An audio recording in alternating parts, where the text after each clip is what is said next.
Stephen Tong dengan rekan-rekan yang hebat, yang sangat luar biasa dalam ilmu teologianya, pergi ke Lembaga Alkitab Indonesia, dan di situ Bapak harus mengusulkan supaya ayat-ayat yang di Markus 16 itu dibuang.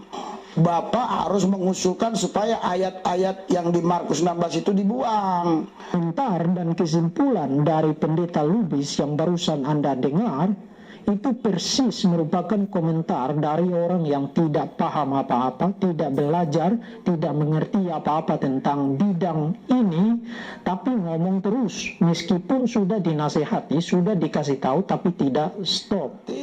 Apa yang dikatakan oleh rekan-rekan kita, khususnya pihak Muslim, benar bahwa Alkitab itu palsu karena ada ayat-ayat palsu. Kalau ada ayat-ayat 1357 ayat palsu, yang lain juga palsu, sama. Fakta mengenai varian-varian tekstual salinan-salinan Alkitab itu merupakan kesimpulan yang tidak pernah membahayakan kekristenan, khususnya membahayakan status Alkitab.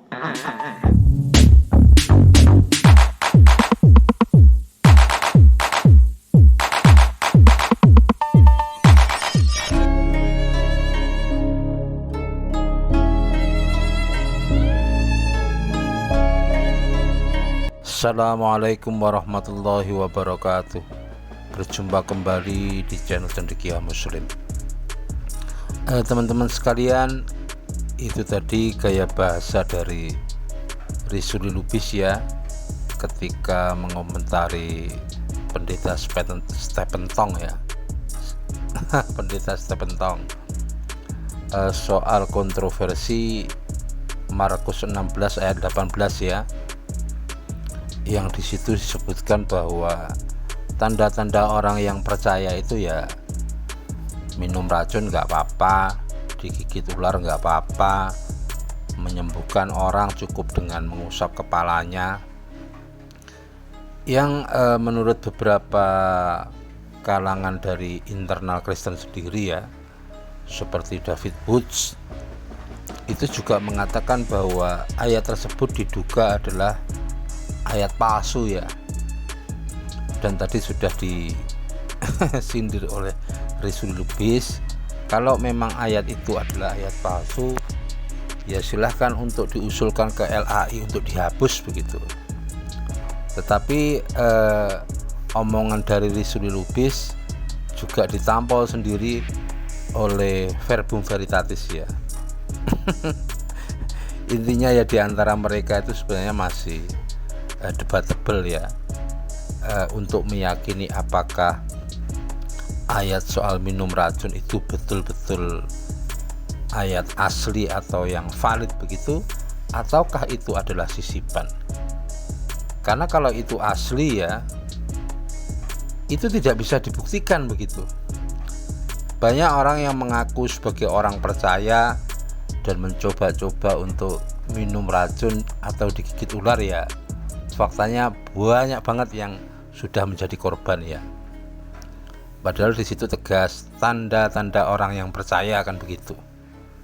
Artinya itu ada dua alternatif.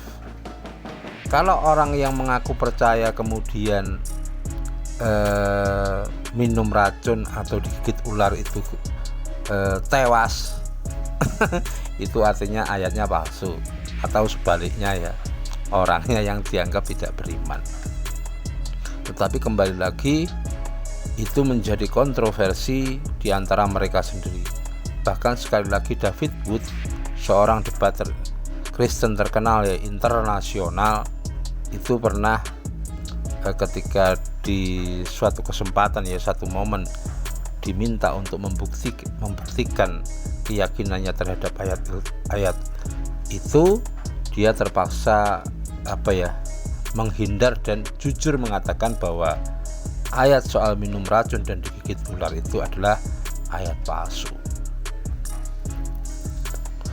Dan teman-teman sekalian, ketika itu ditagih oleh para debater muslim atau intelektual muslim, biasanya mereka akan mengembalikan ya ke soal hadis minum kencing onta, dan hadis tentang makan 7 buah kurma ajwa. Padahal di antara perbandingan itu sebenarnya tidak apple to apple. Kalau ayat Markus itu soal keimanan, tanda-tanda orang percaya. Kalau minum kencing onta dan kurma ajwa itu bukan soal syariat, bukan soal keimanan, tetapi itu advis kesehatan. Jadi bukan untuk suatu kewajiban atau pembuktian terhadap keimanan seseorang. Sekali lagi itu adalah advis kesehatan. Dalam hal minum kencing onta, itu pun tidak kencing onta yang murni begitu ya, dicampur susu kalau sesuai hadis itu. Dan kita tahu bahwa onta itu berbeda dengan hewan yang lainnya. Dia itu 3 bulan bisa tidak minum ya, karena kantong di perutnya itu besar sekali. Intinya bahwa soal hadis soal minum kencing onta itu bukan syariat, itu adalah advis kesehatan, dan itu pun dicampur susu. Makanya kalangan ulama sendiri berbeda pendapat ya, yang pada intinya sebenarnya semuanya sepakat itu dalam rangka pengobatan. Itu pun sekali lagi bukan kencing onta saja, tetapi ditambah dengan susu. Kemudian kurma ajwa juga begitu.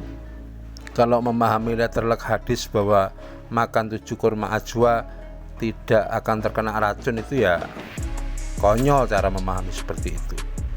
Intinya bahwa kurma ajwa itu punya manfaat kesehatan yang luar biasa ya, menangkal berbagai penyakit.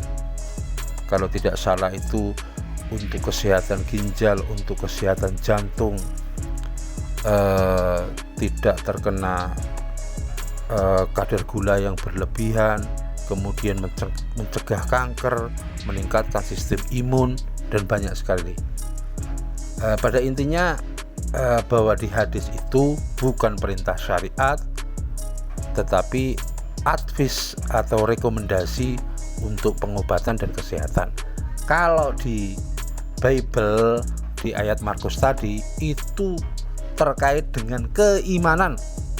Jadi tanda-tanda orang percaya itu ya minum racun tidak apa-apa, digigit ular juga nggak apa-apa. Faktanya banyak sekali korbannya. Itu teman-teman ya, mereka perang dengan sendirinya ya, berdebat dengan sendirinya, gontok-gontokan, dan kebanyakan meyakini bahwa sebenarnya Markus 16 itu ayat palsu. Dan ketika ada salah satu ayat itu adalah ayat palsu, apakah pantas Bible itu disebut sebagai kitab suci? Ya silakan dipikirkan sendiri. Demikian kurang lebihnya, mohon maaf. Assalamualaikum warahmatullahi wabarakatuh.